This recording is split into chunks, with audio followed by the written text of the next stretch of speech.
پیدائش 9واں باب۔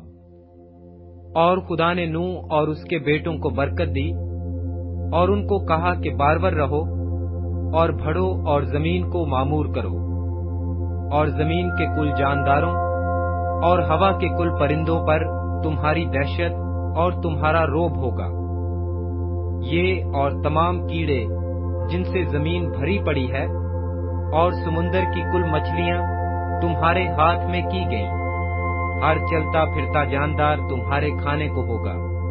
ہری سبزی کی طرح میں نے سب کا سب تم کو دے دیا، مگر تم گوشت کے ساتھ خون کو جو اس کی جان ہے نہ کھانا، میں تمہارے خون کا بدلہ ضرور لوں گا۔ ہر جانور سے اس کا بدلہ لوں گا، آدمی کی جان کا بدلہ آدمی سے اور اس کے بھائی بہن سے لوں گا۔ جو آدمی کا خون کرے اس کا خون آدمی سے ہوگا، کیونکہ خدا نے انسان کو اپنی صورت پر بنایا ہے۔ اور تم بارور رہو اور بڑھو اور زمین پر خوب اپنی نسل بڑھاؤ اور بہت زیادہ ہو جاؤ۔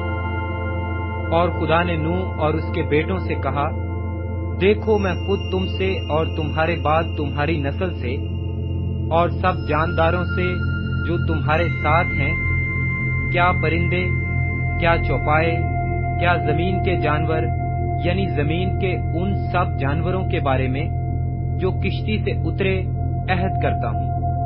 میں اس عہد کو تمہارے ساتھ قائم کروں گا کہ سب جاندار طوفان کے پانی سے پھر ہلاک نہ ہوں گے، اور نہ کبھی زمین کو تباہ کرنے کے لیے پھر طوفان آئے گا۔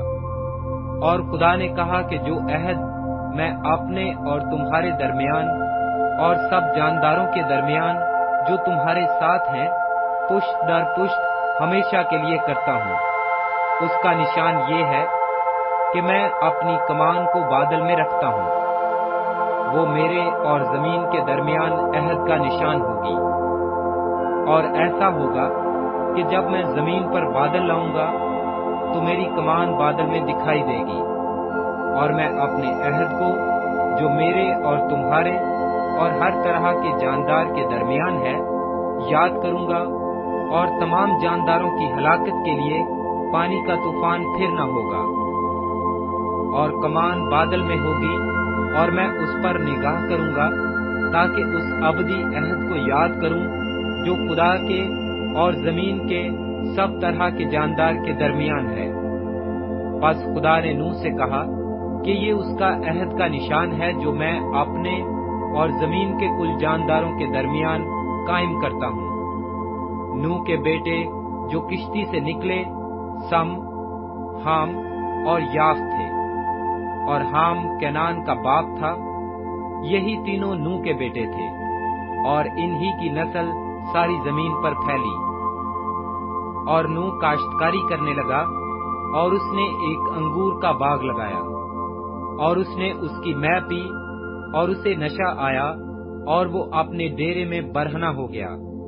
اور کینان کے باپ حام نے اپنے باپ کو برہنہ دیکھا، اور اپنے دونوں بھائیوں کو باہر آ کر خبر دی۔ تب سم اور یافت نے ایک کپڑا لیا اور اسے اپنے کندھوں پر دھرا، اور پیچھے کو الٹے چل کر گئے، اور اپنے باپ کی برہنگی ڈھانکی۔ سو ان کے منہ الٹی طرف تھے، اور انہوں نے اپنے باپ کی برہنگی نہ دیکھی۔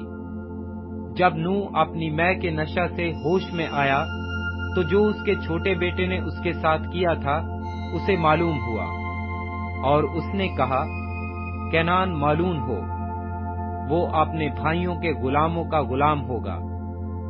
پھر کہا، خداوند سم کا خدا مبارک ہو، اور کینان سم کا غلام ہو۔ خدا یافت کو پھیلائے کہ وہ سم کے ڈیروں میں بسے، اور کینان اس کا غلام ہو۔ اور طوفان کے بعد نوح 350 برس اور جیتا رہا، اور نوح کی کل عمر 950 برس کی ہوئی، تب اس نے وفات پائی۔